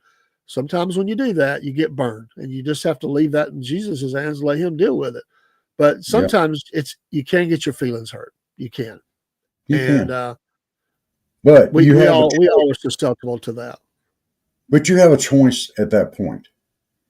If somebody burns you and takes advantage of you, then you have the choice of letting that bring you down or rising above it. And by rising above it, you forgive it and move on. You do, but the problem is once we go past a certain point, and everybody's point is different, it's really hard to come back. You have to you have to work hard at it, because once we get the emotions into it, it's really hard. It is hard. It is. I'm not saying we can't do it in our strength, really. It is from the Lord. But that's what happens. You cross over, you either get mad, or you get sad, or you get upset, and you get hurt. That's a deep hurt, man, when you get hurt. I knew a guy once, and this happens a lot. I knew a guy once, and a couple of folks, I'll tell you. And one guy was short and overweight. One guy was just short. The other guy was short and overweight. And one guy told me that his uncle, and it hurt him. It hurt him deep down. He finally confided in me one day. His uncle always called him Shorty, and would make reference to his weight. And he never said a word to his uncle. He just took it. But over time, it developed a bitterness in his heart. Yeah. He recognized that, but he said, I can't stand him. I can't stand him. He said, that's all I am in him, is I'm short and I'm overweight, and that's all I'll be. And he said, it hurts. And another guy, I know, and this guy as well, we won't use names. He went to a church, and you have to be careful. He's a faith leader. And the pastor of the church, every time he'd come in, he'd say, hey, short stuff, or hey, shorty, or something like that. And he never called him by his real name. And he quit going to church there. He said, at first I just laughed it off. But after a while, he said, and maybe he should talk to him about it. I get it. Maybe he should have. Yeah. A lot of times people are not going to do that. They just leave. Yeah. And I'm not saying the guy was a bad guy, but he shouldn't. You got to call people by their name. Yeah. That's what we have to be careful with, stuff like that. Yeah. That's one of those things. You have to be careful. You don't want to wound somebody in their spirit. Right. And that's what happened, man. You go right to their very core. And maybe didn't mean to, but once you've done it, if you've been married and you've ever done that, you did it. But yeah, you could get in trouble real quick, and you're like, oh, I got to bring this back. And it's like, oh, too late. Yep. Too late. This is going to take a little time. Yeah. And I'm going to tell you something else that's very silly to me. And it's hurtful to some people. I don't necessarily understand why, but we talk about division in this country and the division of the family. And this is another example to me of some of these leftist neo-libitards out there that are I did it again. Sorry, I did not mean to say that word. It slipped out. That's twice tonight. But some of these legacy news agencies and newspapers and magazines are telling people how to deal with your family that did not vote the way that you voted. Who cares? Did not change your family member. You got your feelings hurt because your person didn't win. And from our opinion, thankfully so. But if you're going to let that drive a wedge in your family, you need to take a good long look at your little whiny, creepy self. And yes, I said creepy. That is just creepy and silly. Why would you let politics, of all things, the dirtiest, most low down profession in the world, guide your feelings towards your family members? That makes you creepy. Stop it. Just deal with it. Be a grown up and move on. Okay, off soapbox. You were enjoying that way too much. Hey, I got a job for you, Rob. What's Got a that? job for you. Legit. It's posted. A remote voice acting job opportunity in AI. Okay. It's a recruiter that is looking for training AI models using human feedback. They want people with voice acting backgrounds to join the team to improve the model's understanding of human speech and request and make them more friendly and compassionate. Dude, I couldn't do it. You can do it. Did you see the AI models that I trained? Nancy Pelosi is quite possibly the creepiest dad blank person I've ever seen in my life. It probably talked like this right here too. It'd be like, "Oh my gosh, get that gun away from Tim Waltz. He can't even load the dad blank thing." I think that the AI model would crash, or it would become comical. The AI would be getting mad because people were laughing at it instead of listening to it. It's like, oh, you're funny, man. Who you calling funny, you dad blank hillbilly? You quit laughing at me. Oh man, I never even know there was such a job that existed. Like, I figured they already had this stuff like this. Like I figured we were already way down the road on teaching these things to understand how we communicate and have compassion. I personally think that you, me, Cook, Michael, Steve, we need to each train an AI bot and let them communicate with each other. No, we could never put that on there. The language would be horrible. Not from yours, well, from the rest of us, and maybe not Cook, but from the other three guys, it'd probably be pretty bad. Thank you there, Sugar and Ice. I appreciate it. Hey, where are you from? You've mentioned Australia quite a bit. Are you from Australia? Or are you here in the States? If you don't want to say, that's fine. I was just curious.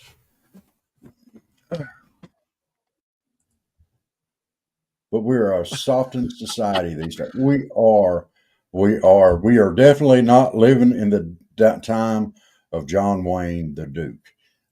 The Duke had many comments on not being a sissy and stuff like that, but we've gotten in touch with our feelings. Well, go hug a telegraph pole. It's cheaper. Absolutely. Since we've gotten in touch with our feelings, we have lost our dabbling minds. All of us. All of our feelings is more important than anybody else. We have wombat walkers for jobs. Okay, so you are in Australia. Good job. Sydney, Australia. And I think they Sydney. said that one of the other Okay. shows, but I'd forgotten. I thought they did say Australia, Where's but Sydney. Yeah. I would love to visit Sydney one day. Hmm. My mom always wanted to visit Sydney. So I one like- of my favorite singers from Australia. So actually a couple. Yeah. Who's that? Well, AC/DC, Of Yeah, course, okay. England by way they went to Australia, but Bon Scott, loved Bon Scott. Great, great. Just hated he died early in life, but what a great, love that guy. He was so funny, talented. But Olivia Newton-John, I grew up. Just what an angelic voice. Yeah. One of my favorite movies was filmed in Australia. Quigley Down Under. Absolutely. I love that movie as well. I just knew I knew we were going to match up on that movie. I don't know how I knew that, but I just knew that. Quigley Down Under was awesome. Oh, well, usually we don't Sugar Nice. Usually we don't. You're gonna love this comment, Rob, or maybe Oh not. no. I'm glad Steve's not here for this one. Oh my gosh, if Steve was here. No.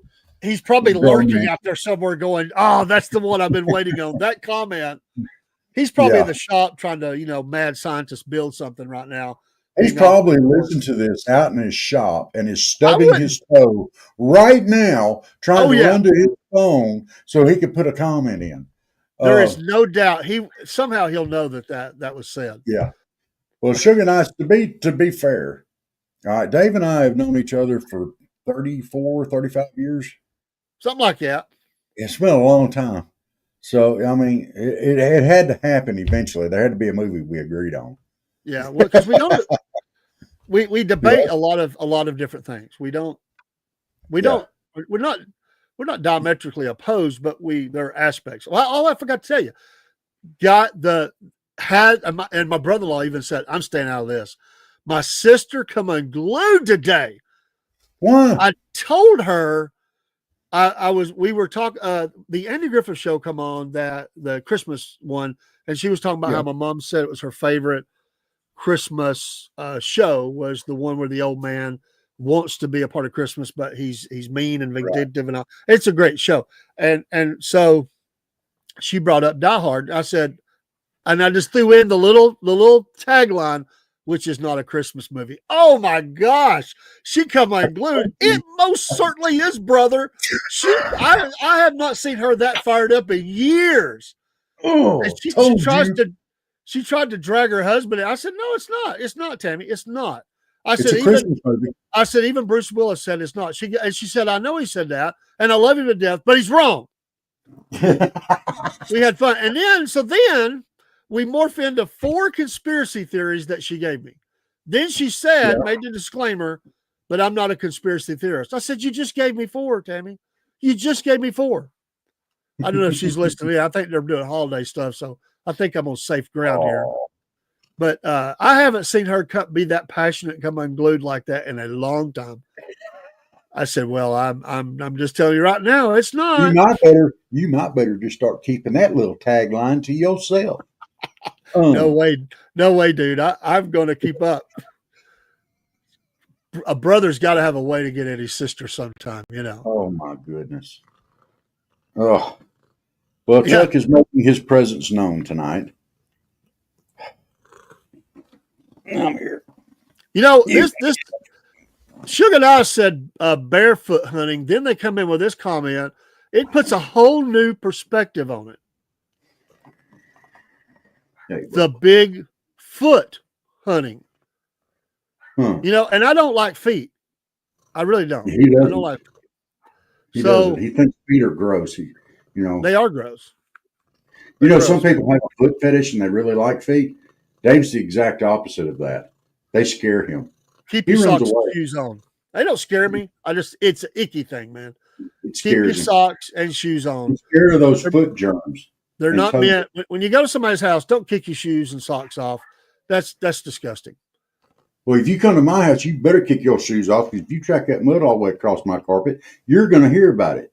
There wasn't no mud, and you noticed I didn't take my shoes off. That's okay. That's okay. Now, I'll make exceptions for sure. I could go to socks if I had to, but there's no way I'm taking socks off, dude. I'm not doing that. Okay. Well, what is it, Malacuso or whatever his name is, the comedian. He talks about this, about how he went to this party with his wife, and at the door they said, "Oh, you have to take your shoes off." And he said it was the weirdest thing. Bunch of guys standing around their socks. He said one guy didn't have his socks on. He said that just felt unmanly to me. A bunch of guys standing around their socks. One guy in his bare feet talking about the Bears game or something. He said, "What's up with that? This is like a Metro thing or something." I'm with you, brother. Keep him shoes on. You would never survive in Japan. You would never make it there. Never make it. I'm sorry to laugh when you don't see it, but sometimes you just have to laugh. Well, you got to pop it up there. Well, I'm trying, man. But sometimes you laugh before you have a chance to cross that comment over, man. Okay, we are Bigfoot bandits in Australia. Barefoot bandits. Okay, I thought it said Bigfoot there. You are Barefoot correct. I bandits. have a friend. He was he's from there. He has citizenship here now, and he said everybody goes barefoot or flip flops or something in the restaurants and all. That's true. That's absolutely true. I just, you know what? When you're There's young, no maybe you can no kind of get wrong away with with it. barefoot all the time. But there's something about when people get older. I'm not one of those. There's something about when people get older that they want to show their feet more. And feet are not, or to me, are really kind of ugly anyway. But you put 60 or 70 years of abuse on your feet, and then you want to show that to the world. You got toes that are curled back. You got nails that are bending back, going the wrong way. You got corns and bumps and all sorts of nasty stuff going on your feet. Your feet take a beating, man. And beyond that, most people's feet stink, dude. They stink. I can't deal with it, man. I You're cannot getting deal with very it. adamant here. I am. You're screaming stink, It's disgusting. in your opinion. I'm But there's a passionate lot about of it. people out there that like to go barefoot. The only feet that My are uncle is one of off them. He limits goes are baby feet. barefoot. Baby's feet are awesome, but they haven't. My They've uncle, not grown he's up older yet. than I am, quite a bit. And I'm not going to call out ages, but he goes barefoot almost year round. Okay, so calm down. He doesn't wear I didn't. shoes. I Not didn't. I his didn't say thing. that he could. I just You said that I know, don't but like if he comes to your house, he's going to wipe his feet off and walk in. Ice-free air conditioning. See, it's a benefit. You know, to your feet each are his cool. own. You're cool, huh? To each his or her own, but feet are nasty. You know, when you're growing up, there's always that point where you cross over. You know, kids, they don't have to really worry about deodorant or anything for a while. As long as they take a bath, they're good. But Yeah, there is a point your body changes, and all of a sudden, you know, yeah. you have to pay attention to that. It's when kids Yeah, learn you got to that start shaving. You got to. other kids will tell you, hey, You you stink. stink. They tell you that. I mean, that's how you learn that. Hey, wait, Maybe I maybe I should talk need to to do deodorant. something, you know. And sometimes kids get to a point they don't want to wear their deodorants, man. It's a battle. And if for some reason there's a lot of girls like that, I don't know why. I've had other parents ask me about this. Like they're girls, they don't Because want to take kids a bath. are kids. It's just a kid thing or whatever. But they're at that point where they have to. Then you get older and you're like Joe Biden and you have smelly things going on.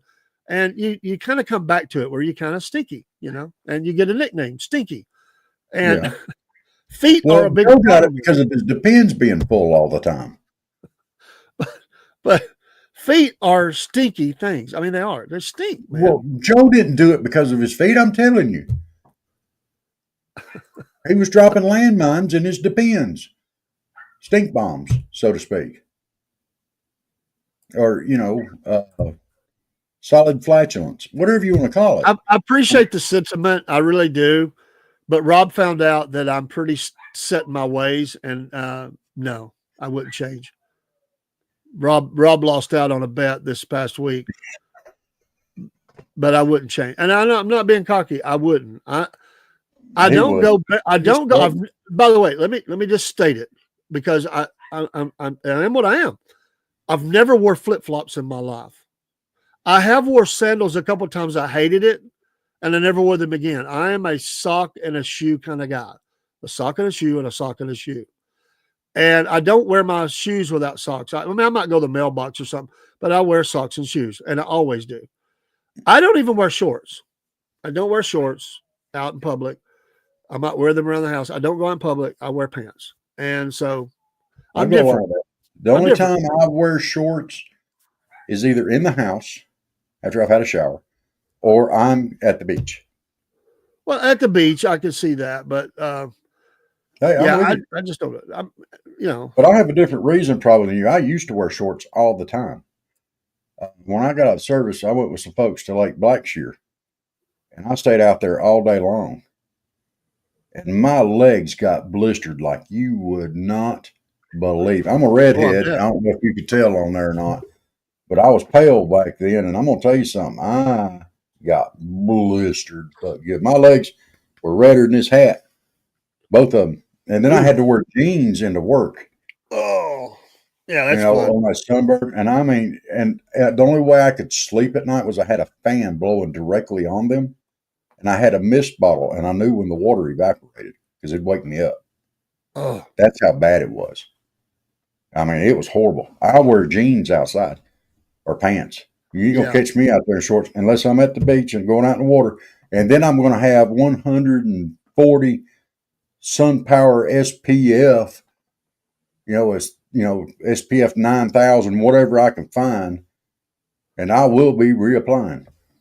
I learned a A valuable. couple of guys I know, they went to help do a tree cleanup for tornado damage once, and they wore shorts to run the chainsaw. Oh, Bad idea, dude. Yeah. Because they cut into poison oak or poison ivy 1, and it got in the wood chips and everything, sawdust, and it came up on them. They were covered from ankle to butt crack with the breakout. They had to go to the doctor. They were at work. It was the middle of summer. They worked there at the plant, man. You'd know one of these for sure. And they had to leave, and they were getting sick. The department manager sent them just to go to the doctor, just go, because they were sweating and it was irritating, and they were in pain. They missed a couple of days of work, man. It was bad. Don't wear shorts with a chainsaw. It's not wise anyway. I'm one of those fortunate people that can come in contact with poison ivy and poison oak. It doesn't bother me. It does not affect me. I'm extremely fortunate in that. I know what it looks like, kind of, but I've never really bothered because I've never gotten it. My granddaddy was the same way. But what I'm worried about is later in life, it got to where it affected him. And I'm approaching that age. I've seen that happen too. And I'm wondering about that. I'm wanting to be careful. Because you just get more susceptible as your skin changes. You're more susceptible to a lot of things. Your immune system, there's a lot of things that changes for you when you get older. So that just because you've always been doesn't mean you will not be. Yeah. So I try to be careful of it. I think it's wise to be careful. I definitely wouldn't want to be, swimming. Now, when I was in Wisconsin, I went trout fishing in a creek. They have creeks up there. We have creeks down here, but they have creeks up there. I've seen some creeks. Yeah, they're in Wisconsin and Yankee Land. No, I haven't been in Wisconsin. So I was going down there, and I'd gathered a bunch of night crawlers, which are the coolest thing in the world. I got to go gather my own night crawlers with a flashlight out there. You can see them crawling around on the ground. It was cool as snot. And then I go fishing. Well, apparently I got into poison sumac. That's bad too. I didn't know what it was, but it raised blisters on me. I mean, absolute blisters. And it popped, and there'd be another one coming right up underneath it. Poison ivy, poison oak never bothered me. I'm guessing that was sumac, but whatever it was, it blistered the snot out of me. It was bad. Is there such a thing as day crawlers? I mean, I've heard of the night crawlers. Is there the cousin that do the day crawlers? No day crawlers, just night crawlers. Have you ever seen that? There's not a rebel crawler that goes daytime. No. He's different than the other group. Those are called. I don't follow the crowd. Day crawlers are called lunch for birds. They don't last long. They should have followed the rules. Just saying. Well, I'm just saying. If they do, they're called lunch. That's their nickname, lunch or snack, snacky knack. Excuse me. But have you ever done that? What? Gone out and gathered night crawlers? No, I don't believe. I don't even know if they're around up there or not. But I know in Wisconsin, you could literally go out at night, and here's these huge worms stretched way out there. If you stomp the ground too hard, you'll see them. They'll go whip, and they're gone. And you go walk around with the light kind of dim. When you find him, you just reach down and go thunk, and you grab him real quick, throw him in your bucket. Oh, it's great. See, he's just fish bait guy. You just lost when you said grab it with your hand. I'm not doing that. What? That's disgusting. That's an egg factor. There's not even any dirt on him. He's not crawled out of the ground. I know, it's just kind of nasty. I've baited hooks with worms before, but the bigger and the gooier and all that, that's kind of disgusting. So, I'll just go artificial. What's wrong with that? Maybe that's why I don't fish anymore. Huh? You couldn't bait your hook? No, Could you I've take always the baited fish my off hook. I just didn't care for it after a while, you know. Could you take the fish off your hook? I've done it all. Okay.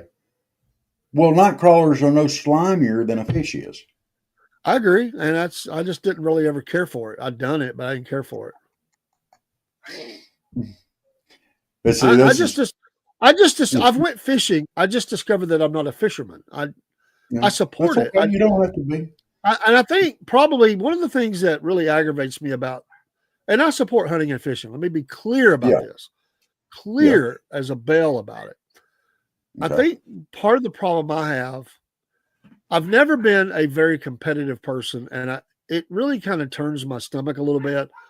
This competition about how big your deer was, or how big your fish is.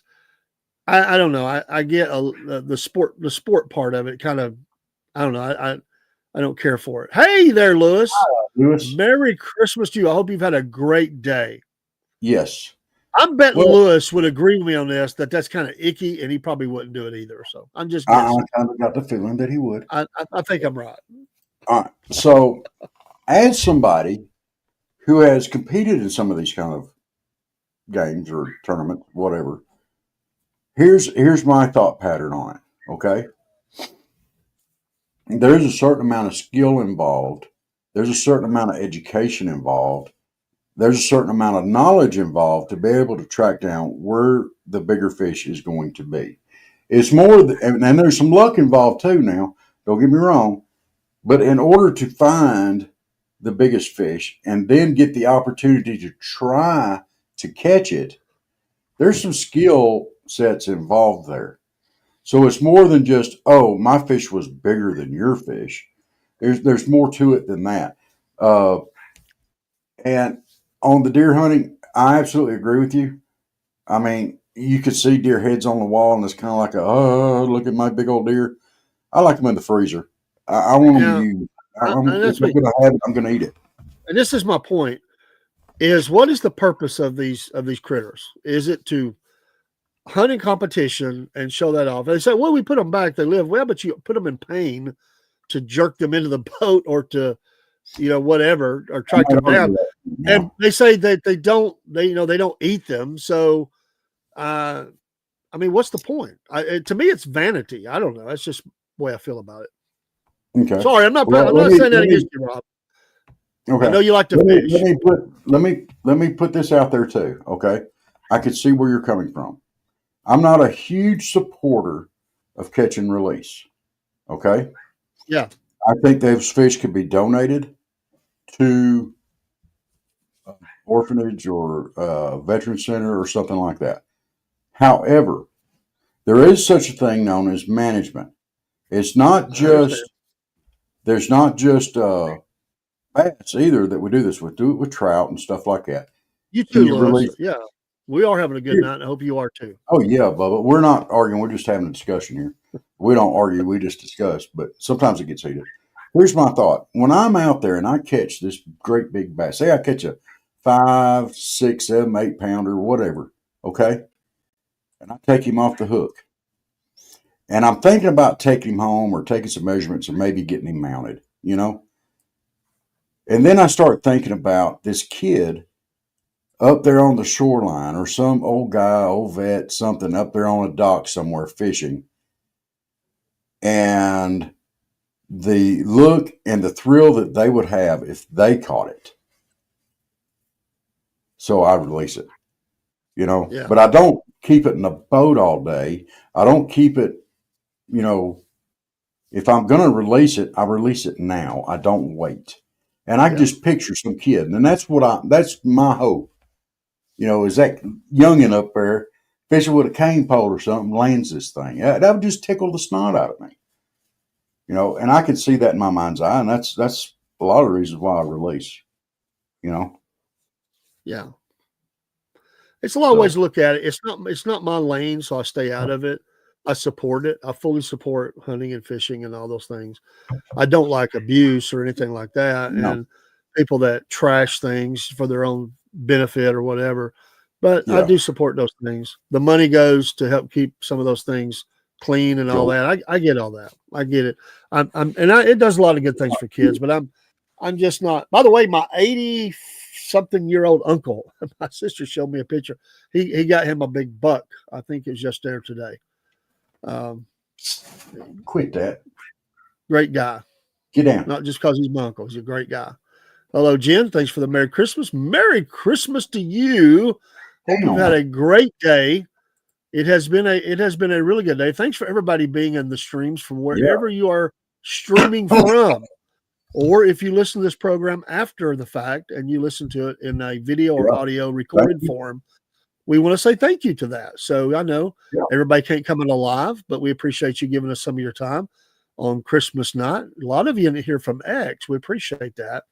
Yeah. Rumble always has some, Twitch and YouTube. Absolutely. Yeah. And Instagram. We know those are all hitting very good tonight. Thank you for that. We hope you've had a wonderful day with family. And we didn't even get to our topic. We got kind of on some other things. That's okay though. All right. But we're having a good time and it's good to be here. And it has been a good day. Yeah. I've enjoyed our topics tonight. Although, I'm going to put this out there again. I've put it out there before, and I want to make sure that I keep putting it out there, or we keep putting it out there. Okay. Where'd my name go? Oh, it's because that's pulled up. Okay. Yeah. We're trying a new layout tonight, and I'm liking it. I got to get used to it. Now, generally on here, we tend to get a lot of like-minded people that agree with us on our political views and such as that. I do want to put out there, if your views differ from ours, that is okay. Okay? We're not going to attack you personally. That is your beliefs and your right to have them. We believe that as free citizens of this country. We may not agree with you, but if we don't, you will hear from us expressing our free right to speak back and express our point of view. We will never mock you personally. That will not happen here. We may not agree with your political views or your governmental views or whatever, but you as a person, you'll be respected here. So you feel free to speak on whatever topic that you want, not just on political, but any topic.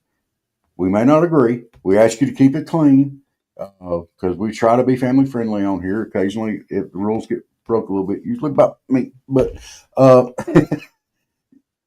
y'all feel free. This is a place where you can come in and talk and discuss and not be mocked, but we'll respect you as a person. We may not respect your beliefs, though. We're not promising that.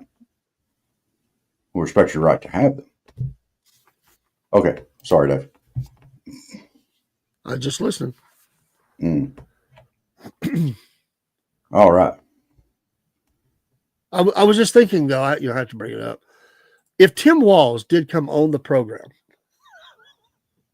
who you have had a lot to say about, would that same disclaimer work? Yes, I would quote him another one of my favorite quotes from Louis Grizzard. You ready? I'm ready. Let her rip. I know lots of people. You ready? I'm fixing to do it. I could look him dead in the eye and say, I know lots of people who are educated far beyond their intelligence.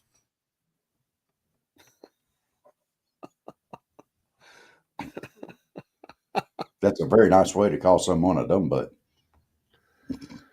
Lord have mercy. What? Oh, and I see. Here you go. Are you ready for this? I'm ready. This is a really good one. Y'all, I love Louis Grizzard, and I love a lot of the comments that he made, but here you go. If you want to eat something sweet, order the pound cake.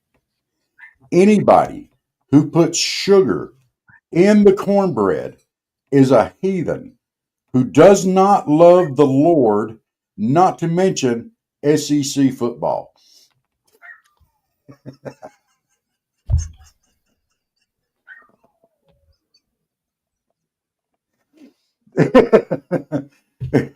Dave, do you put sugar in your cornbread? It depends on the type of cornbread. Oh,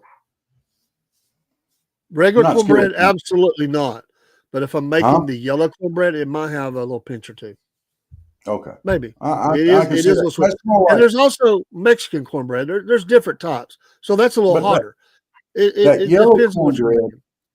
that yellow cornbread mix is more like muffin mix to me. It It's is, got a but little bit of sugar in it anyway.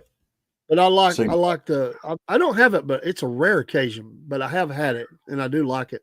But I'm a traditionalist, and I like regular, good Southern cornbread with no yes. sugar. But to say Okay. I've never had that wouldn't be accurate because I've had it. I mean, I bet I haven't had it more than 10 times in my life, but I have had it. Every once in a blue moon, my wife will she'll just do it. I mean, it's like, oh, we're having that. It's cool. Hey, you put it all, you crumple it into your beans. No, It's all good, brother. It's no, all good. stop. Some Stop. onion in there, Stop crumple the it, crumple. Stop crumple the it. crumple. Stop it. So you're saying, do Stop you it. say Quit you it. take your cornbread and open it up in halves and put beans on both Put sides? chili You on know it. you don't. You know you I don't. put chili on it. You crumple it. I got you. It crumples. Good cornbread will fall apart when you go to tear it in half anyway. Here's another comment from Louis Grizzard. Are you ready? I Ready? would much rather sit next to a smoker in a restaurant than a nose blower. Doesn't that just I, annoy the snot out of you? Literally. I would Or the snot out of them. I would agree with him, and I would much rather sit next to a smoker than someone who takes their shoes and socks off and props their nasty feet up in the chair while I'm trying to eat. So I agree with him. I would just take it a step further. No pun intended. What about a smacker? It doesn't bother me like it does my sister Tammy. She would absolutely be ready to just annihilate them, send them off into the outer darkness. It's according to how bad it is. There's levels to it. Both my youngest son, baby boy has always been a little bit of a smacker, and it drove her crazy. And she stayed on him his whole life about it. He still does it to a degree. Not Jeremy. It's baby boy. But it just depends on the intensity of it. If it's a little bit, I'm okay. If it's really, really bad, Yeah. it can be annoying. But I don't focus on it. I have this unique ability to tune things out. I don't know why, but I have an ability to tune things out. Yeah. And I just do. Okay. I think it comes from way back when we worked at the plant. Years and years ago, my job had a speaker that was right over my job. And it was loud. Yeah. And then they started repeating the messages. So every message got said twice. I found a way to block all that out, and I honestly wouldn't even hear it. And I had to retune my ears a little bit when I became a supervisor so I would listen for my name to be called because I was missing things. I got that good at it. Just I programmed my brain to just my ears. I hear it. It's background noise. It's like white noise. It's there, but it's not discernible. I just totally tuned it out. And so if somebody's smacking it, unless I'm just irritated, my nerves are shot, I probably would just tune it out and I wouldn't even notice. Okay. Hey, quit biting me. But yeah, smacking is some people have cannot stand those kinds of things. They get really irate. At home people talk about a dog barking or a loud car or whatever. I run a fan at night pretty loud, so it'd have to be really loud for me to hear it. So I just tune it out with the fan. That's how I sleep. Loud fan. Okay. And see, like, I turn on my radio low, because we got a dog up the road here that loves to bark all night long. And I love her. She's my little buddy, but she barks all night long. Turn the radio on, don't even hear it no more. And I don't turn the radio up loud. Yeah, I couldn't do the radio or TV. I have to have those things off. I like lights out too. It don't have to be pitch black, but I like it pretty dark. Okay. And I like it cold. I like I have to cover up, kind of like in a cocoon. That's my best sleeping kind of thing. I don't want to freeze. Now that'll wake me up, but I like to be cool. When Kaylee came, Kaylee was little when she came to live with us, she's used to it. She's just always bundled up more. But as she's even gotten older now, she doesn't even do that. Her mom always was walking around with like 3 jackets on because she said, y'all are freezing me to death. But we've always kept it kind of cool in the house. We sleep better that way. I can't stand it hot. So quit biting me. Can you hear this little snot purring? I know that the cat is clawing you again, biting you and clawing biting me. This has become a thing. I don't know what has changed. This never happened before. I don't know what has changed in Robertville, but something has happened where one of the cats is now attacking you. It's become a thing. Here. Now you can't bite my arm anymore. No. He's mad now too. He's going to try to crawl down here and get back in my lap again. No. Y'all, this is Chuck the Wonder Cat. How much does Chuck weigh? Huh? How much does Chuck weigh? I don't even know anymore. He's just gotten huge. He was a little snot-head little kitten when I got him, and he had a bad eye. But we named him Chuck Norris, and the vet loved it. When I took and got him fixed, he got 3 balls taken off, and he's really. Oh my gosh. Folks, we're getting ready to see something live here on the air. We're going to see Rob. If you bite me in the ear, sure. Or you Chuck's going to bite your ear off or something here in a minute. And we promise we won't laugh much. Yeah, okay. There. I thought he was fixing to get me for sure. If he'd have reached over and bit my ear, I could have got an earring. But he was just a little thing that pretty much just bit in my hand when I got him, rescued him. He's a free cat. Ended up costing me $1,500. But, he's took care of it. He was worth it. He's my little buddy. He ain't so little no more. All right. You done now? Are you done with me? No? All right. Just lay there. No, you're not biting my arm anymore, you little snot. Okay, so Chuck for Christmas, he got to bite me on the arm and chew it for a bit. So we'll let that go. To be fair, now you have to let Coco bite you on the arm and chew a little bit.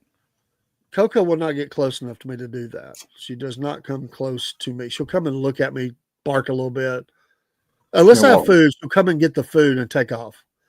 Coco is a dog that eats out of sight too. It doesn't like to eat in front of people. I'm kind of that same way. I don't like to eat out in public. I don't like people watching me eat. I can deal with it, but I'm not a big fan of it. Jeremy, however, hates it. He thinks everybody's staring at him while he's eating. Eating is a very private thing to me. It really is. Eating is a private thing.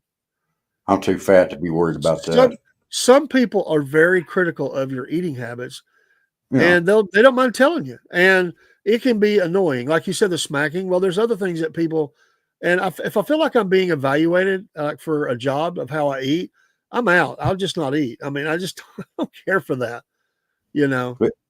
Some people are crazy. They're nutso about it, man. It's like a dictator, man. They don't like the way you're doing it. Like you're doing that wrong. You're not supposed to do it that way. Like, come on, man. I'm just Why don't you do it your way and I'll do it mine? Okay, I got one more Louis Grizzard comment for you tonight. All right. We're close to time, but if you call to a dog and a dog will break its neck to get to you. Dogs just want to please. Call to a cat and its attitude is, what's in it for me? And truer words have you how many times have you ever called a kitty, go, come here, kitty, come here, come here, and they just turn their back on you and ignore you? They know good and well. Cats are like horses. Cats are like horses. Sometimes they're a little nutso. They really are. You don't know what you're going to get. Yeah. Never walk behind a horse. Never walk behind a horse. They will. If you do, you better let him know you're there. They will light you up. Mm-hmm. Cats don't like to be stared down either. No. Cats don't like that. Mm. And cats will go on night attacks. They will attack you while you sleep. Yes. I taught a cat to fly one And time. Do you believe that? He attacked my foot in the middle of the night under the covers there, And I felt him batting at my foot, and I was thinking, he'll quit in a minute. He'll get bored.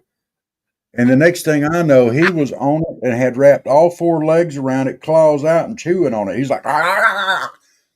I taught him to fly before I even could stop. He hit the door to the bedroom and everything. And there wasn't nothing I could do. I couldn't help it. It's just a knee jerk reaction, quite literally. And he goes flying. Didn't attack my foot no more after that. there was a manager I used to work with, and the cat was declawed, which is the inside cat, which is good. He said, I didn't need an alarm clock. They declawed the cat because the cat at 6 a.m., if he wasn't up, he didn't do the wife that way. He would get up on his chest. He would take his paws and he would smack his nose until he got up. Claws out. Yeah. 6 o'clock every morning.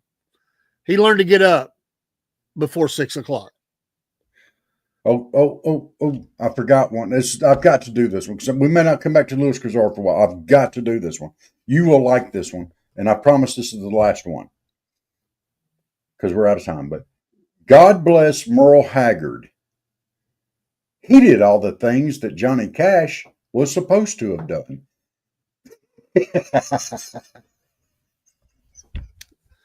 I don't know about that one. Oh yeah. Yeah, I'll look that one up. Mm-hmm. Uh-huh. Merle Haggard was the drinking and bar fighting and the bad stuff, and yeah. Merle Haggard Glenn Campbell had his Johnny Cash. Johnny Cash. They both did those things. I think a lot of what Johnny Cash did was blown up. I think Merle Haggard was the actual outlaw. Johnny Cash was not. I promise you that what he did in Walker County was not made up. Okay. He was arrested here. Yeah, that's amazing too. It's a famous story. He also was going to commit suicide here, I believe it was. Not right here in the county, but not far from here. Mm. He had his rough moments too. I don't know. I don't know. Maybe I don't know. I don't know about that one. I think Merle Haggard was a lot rougher. Everybody has a miss. Yeah, but it's a great and memorable. I don't know. We'll see. That's debatable. We'll have to that quote. Yeah, that quote. I don't know about. I don't know. I think it's hilarious. Do a tell of the tape. Yeah, we'll do a tell of the tape. We'll have to. I'll take Merle Haggard. You take Johnny Cash, and we'll tape this thing out. It's going to take us a while, but we can do it. It sounded like he was reaching on a Friday and trying to meet the deadline. I don't know. I just don't. I don't care for that one. And I like Louis Grisard. I like a lot of things he said, but that one, I'm not sure about that one.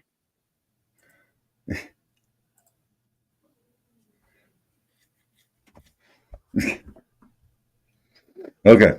Well, we hope y'all had a very merry and wonderful Christmas. We are so glad y'all are in here with us tonight. We've got a lot of people in here. Absolutely. You guys are awesome. Yes. And if you're watching this show later on, thank you very much. We appreciate it. Hey, we hope y'all will like, follow, and subscribe. Kick that like button. I mean, we're aiming for 50. We're aiming for 50. Is that what we're aiming for? 50,000. We need some help. We're going to try to hit 50,000 followers in our first year. And, we started slow and we've been building up traction. We're going to need y'all's help. If y'all invite your friends to give us a peek, we would appreciate it. And we're going to push for it. I think we can hit it. Maybe. We're going to push for it. And I know with y'all's help, we'll be able to do it. Hey, thank y'all very much. God bless you. We're going to do some type of New Year's Eve program next week, I am sure. And bring in the new year. And so we may start a little later, may not. We'll see. Maybe we'll have some guests on. That would be awesome as well. Maybe. So, all right. Love y'all. Like, follow, subscribe, throw it on the floor, kick it around, scrape it up, put it on the plate, and eat her down. Just like you hash browns at Waffle House. I mean, you just said kick it around. That would involve feet. So I Yeah. wouldn't, at that point, I'd be out on the eating it when it got back on the plate. It'd be all right, though. We won't hold you to that one. Oh, real quick before we go, Kaylee said, "Here's a restaurant review for you. I won't name the place. The place that was in Bainbridge that's like Waffle House, but is not Waffle House." She said they're a lot alike, but her food evaluation is that the hash browns were not as good as Waffle House. That was her honest. She liked it, but said they can't quite meet the Waffle House on that. Anyway, that's if you don't have a Waffle House today. If you don't have a Waffle House, and that's as close as you can get, accept it and move on. Or make your own hash brown. She didn't say she wouldn't eat there, dude. I mean, don't go. Oh, yeah, I got you. I'm with you. I'm with you. I wasn't saying that. You know. Getting all defensive here, man. I mean, I wasn't getting defensive. We don't have a Waffle House here. I know. We have this restaurant that he's talking about, and they're quite popular in this area because. And I agree, they're not as good as Waffle Houses. I'll agree with her. Okay, I do. You gotta take what you got. I get that. Do what? I said, you got to eat what's there. I mean, I get it, or make your own. I get it, but you didn't get a biscuit and gravy there, did you? I never ate there. They went without me. I was out running around with you. Do not ever get a biscuit and gravy there. That's the worst biscuits ever. Okay. I didn't go. They sent me a picture of the menu, but I didn't eat there. Okay. If you want biscuit and gravy, just get toast and put gravy on it. I went to Hardee's and crumpled the biscuit. Yes. You don't realize just how much you got laughed at today at my family's home up there. When I said you crumple your biscuit. I love it. And they were like, do it. Don't you know how to operate a fork? He must be using plastic forks. Hey, Haley, I see her. She just photobombed you. What size is this phone? Okay. All right. You're on my new phone. I said hi. Oh, is that your new phone? I need to use this phone. It's a new phone. I'm on a good. Can I have it? You want stuff? You can have your new phone. No. She's running away. That was a quick answer. This kind of phone for forever. No. She's happy with Pawpaw today. Okay. Tell her that being that I don't have a McDonald's here, I need that phone to occupy me. I'll tell her that. She has left the studio, so All right. Y'all have a Merry Christmas. We're gonna end this thing. You got anything else, Dave? I'm good. All right. We love y'all. Like, follow, subscribe, and we will see y'all soon. Well, once again, it's time, my friends, for another meet and greet. We're Southern Fried and nationwide, so hang on to your seat. Look around, here's what I found. I guess you'll never know what you'll see on the Southern Fried Podcast Show.